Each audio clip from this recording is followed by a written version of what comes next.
In February of 2020, we started seeing the effects of the pandemic here in the United States. This morning, stocks in the midst of their worst week since the financial crisis. Stock markets dropped. We were all very concerned about getting COVID-19. Major cities across the country are looking more like ghost towns. So we put the economy into the equivalent of a medically induced coma.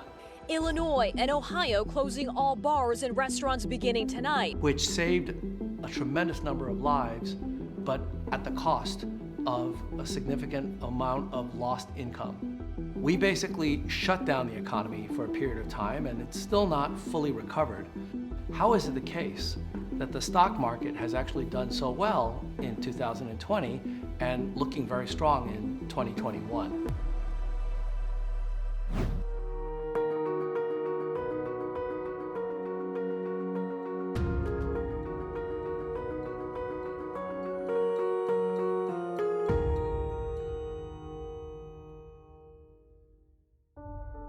One of the biggest issues in dealing with COVID-19 is fear. And so that's one of the reasons why in the middle of February all the way through May, we saw some tremendous dislocation, markets going down and then shooting up. And the so-called fear index, the VIX, which is a measure of the implied volatility of options on stock market indexes, shot up tremendously over a very short period of time in the aftermath of COVID-19 hitting US shores.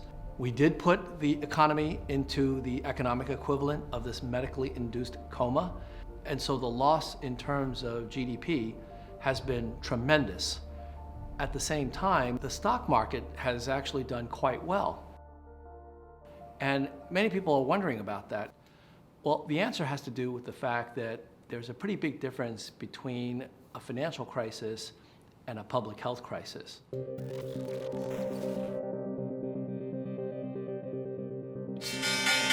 The Dow tumbled more than 500 points. Lehman Brothers, a 158-year-old firm, filed for bankruptcy. 2008 was, in fact, a financial crisis. And the source of the problems really lay in the financial sector. And so tremendous amounts of resources were devoted to propping up that sector, to dealing with weak and failing banks, as well as insurance companies and other parts of that system. What we're going through today is not a financial crisis. It is a public health crisis that has financial implications.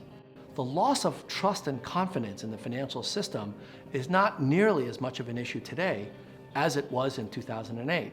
And that's one of the reasons why the stock market recovered much more quickly this time around than back in 2008, and why the number of jobs lost and the time it took to get back to the employment levels pre-2008, much longer than what we're going to have to experience in dealing with employment issues in 2020 and 21. It doesn't mean that there aren't winners and losers. Certainly there are, and a number of businesses are pretty much gone forever. But the fact is that much of the economy is still very strong. So far, it looks like the policies have been relatively effective on the financial side. Whether or not they're as successful in dealing with individuals who really need help, those who are unemployed and have a difficult time making ends meet because of the pandemic, that remains to be seen. So I think that there's still much more work to be done in making sure that the individuals that are hit hardest by the pandemic are able to deal with it. But from the point of view of the financial system, it seems to be relatively stable and resilient as we speak. One of the big differences between Wall Street versus Main Street is that Main Street has to deal with the present, which is very difficult in many cases, whereas Wall Street is looking to the future. The key aspect of financial markets is trust and confidence. The moment we start to fear the future, the moment we lose that confidence and trust in the system, then the entire economy begins to unravel. We can learn a lot about what we're going through today by going back in time to 1918 and studying the influenza pandemic of that year. There wasn't a lot of fear about the 1918 pandemic because it wasn't publicized. During 1918, a number of countries were part of World War I, and those countries, including the United States, were in a news blackout. So they did not want to publicize this pandemic because they didn't want to demoralize the troops. In fact, when we declared victory in November of 1918, there was tremendous celebrations in the streets, large throngs of crowds of people kissing each other, hugging. And you can imagine how quickly that flu spread after that day. In October of 1918, that 1 month, the United States lost 195,000 lives. The 1918 pandemic was a situation where there wasn't a lot of fear because people simply didn't know about it. It wasn't written about in the media, and so the economy pretty much went on unabated for much of this time. Stock market did tremendously well from 1918 to 1929. Overall, the economic impact was relatively temporary, and a year or two after the 1918 pandemic, we saw a tremendous recovery in the economy and then amazing growth over the course of the following 10 years. You've probably heard the phrase, the roaring 20s. Well, that was exactly what it was signifying, the amazing economic growth that occurred after the 1918 pandemic. Now, as we look at what we're going through today with COVID-19, we see that we've been handling the situation very differently. You know, evolutionary biologists and ecologists often talk about a theory of punctuated equilibrium, where the ecology experiences a tremendous shock.